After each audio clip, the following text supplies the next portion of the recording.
Olá, queridos, graça e paz do Senhor Jesus, bom dia. Aqui quem fala é o pastor Tião.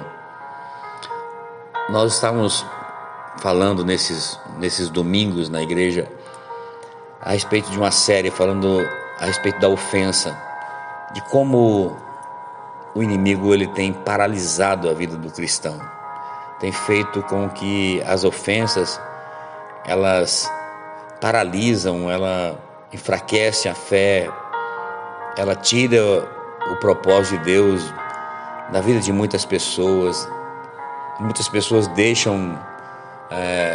abandonam o chamado, abandonam a caminhada por causa das ofensas. Pedro, ele teve a revelação clara a respeito de como lidar com toda essa situação difícil, com todos esses tratamentos que muitas vezes são injustos.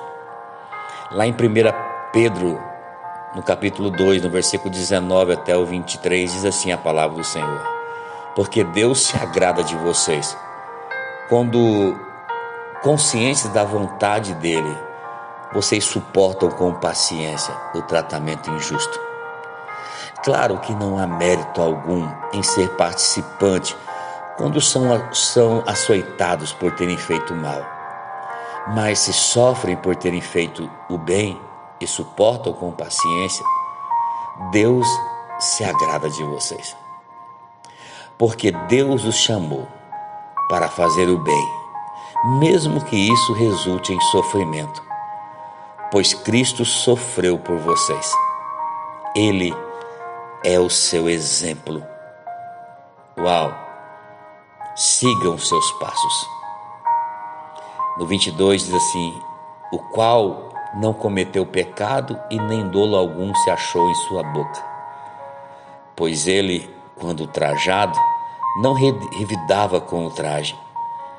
Quando maltratado, não fazia ameaças, mas entregava-se àquele que julga retamente. Pedro está falando que quando Jesus estava na cruz e os líderes, os fariseus, a multidão, os soldados, eles traziam acusações maldosas, injúrias ao seu respeito. E a Bíblia diz que Jesus não respondeu palavra alguma. Sabe, ele deixou o julgamento nas mãos do Pai, para serem julgados de forma reta. Ele sabia que Deus julgaria o seu caso.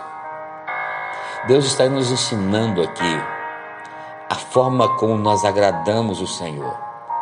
E eu preciso ter consciência de algo. Isso aqui é um requisito para quem tem um chamado vivo na sua vida. Há uma versão no versículo 21 da Amplificada que diz: pois para isso vocês foram chamados. É inseparável da sua vocação, pois Cristo também sofreu por vocês, deixando o seu exemplo ou a sua pessoa para que vocês sigam os seus passos. O nosso modelo de vida, a maneira como nós devemos viver é Cristo. Aí você fala: pastor, mas é Jesus. Pois é, Jesus quando homem, ele aprendeu a obediência na terra por aquilo que ele sofreu. Hebreus 5:8 diz isso. Ele aprendeu a obediência por aquilo que ele sofreu. Jesus, ele não veio ensinar obediência na terra, ele aprendeu obediência na terra. Jesus, ele veio como homem e a Bíblia diz que nem dolo algum se achou na sua boca, porque ele não cometeu pecado algum. Ele não revidava, ainda que ultrajado, ainda que maltratado, ele não revidava, mas ele colocava tudo nas mãos do Senhor. Em outras palavras, Deus era a sua justiça, o Senhor é a sua justiça. Sabe o grande problema nosso, irmãos? É que nós queremos revidar as ofensas, revidar aos ataques, revidar quando nós somos maltratados. revidar quando somos perseguidos de forma injusta. Nós queremos agir com nossa própria força, a força do nosso braço. Jesus está dizendo: Deus chamou vocês não para viver dessa forma. Deus nos chamou para viver uma vida que resulte ainda que sofrimento, mas que gere em nós uma maturidade, a maturidade de filhos maduros, não inconstantes, levados por todo o vento de doutrina, não imaturos ao ponto de querer reagir diante de uma adversidade. Deus nos chamou para agir. Há uma diferença de reagir e agir. O imaturo, ele reage diante de uma ofensa. Ele, quando ferido, ele fere. Ele, quando atacado, ele ataca. Ele, quando tratado mal, ele trata com mal. O maduro, ele age. Ele, enquanto ferido, ele abençoa. Ele, enquanto perseguido, ele ora. Ele, enquanto maltratado, ele libera palavras de bênção. O maduro, ele entende que a sua justiça não é a dele que importa, mas é a de Deus. Você fala: pastor, mas isso é muito difícil. Não é não, querido.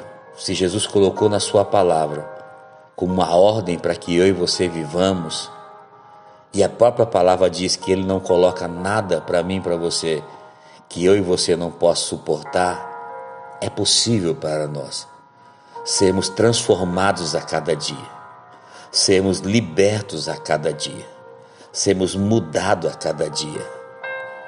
O que eu preciso é buscar a sabedoria de Deus e mudar o meu comportamento. Porque quando eu busco a sabedoria de Deus e mudo o meu comportamento, a minha atitude, então eu entro num lugar de submissão, eu entro num lugar de confissão de pecado, eu entro num lugar de entrega, eu entro num lugar de humilhação e de rendição ao Deus que pode justificar a minha vida. Eu entro num lugar de dependência de um Deus que é Senhor sobre a minha vida. Nós entregamos a nossa vida para Jesus. Se nós fizemos isso já como confissão de fé, através da nossa boca, nós não temos o direito de pegar de volta. Todas as vezes que você age e você tenta resolver com as suas próprias forças, todas as vezes que você tenta responder a um ataque, a uma ofensa, quando você responde, você se defende, você abre mão do seu direito espiritual por proteção. Deus, ele não pode te proteger. Deus só vai fazer justiça na minha e na sua vida quando eu decido colocar tudo nas mãos dele e dizer: Senhor, tu és o meu justo juiz. É o Senhor quem justifica. Eu vou descansar no Senhor e na sua palavra. E o Senhor é fiel para trabalhar. Porque quando eu saio de cena, Deus entra. Quando você sai de cena e não tenta resolver com as suas palavras, Deus então entra em seu favor e começa a trabalhar em seu favor. O grande segredo das bênçãos de Deus para mim e para a sua vida está na submissão à sua palavra e à sua vontade. Por isso eu preciso mudar a minha maneira de pensar. Por isso nós precisamos mudar.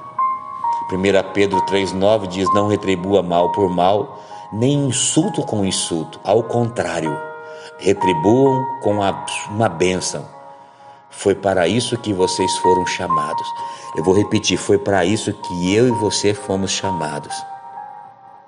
E quando nós entendemos isso, termina o versículo dizendo: e a bênção lhe será concedida. Uau! A bênção lhe será concedida. Porque Deus me chamou para viver dessa forma, pastor? Para que a bênção de Deus seja concedida a nós.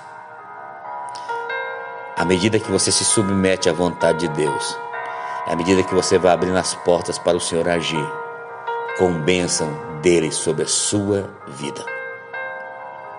Não faça justiça própria. Deixe que o Senhor seja o seu justo juiz. Que o Senhor te abençoe nessa manhã. Que o Senhor te guarde. Que o Senhor faça resplandecer o seu rosto sobre ti, tenha misericórdia de ti e te conceda a graça. Que o Senhor volte para ti o seu rosto e te dê muita paz. Deus abençoe, queridos, no nome precioso de Jesus.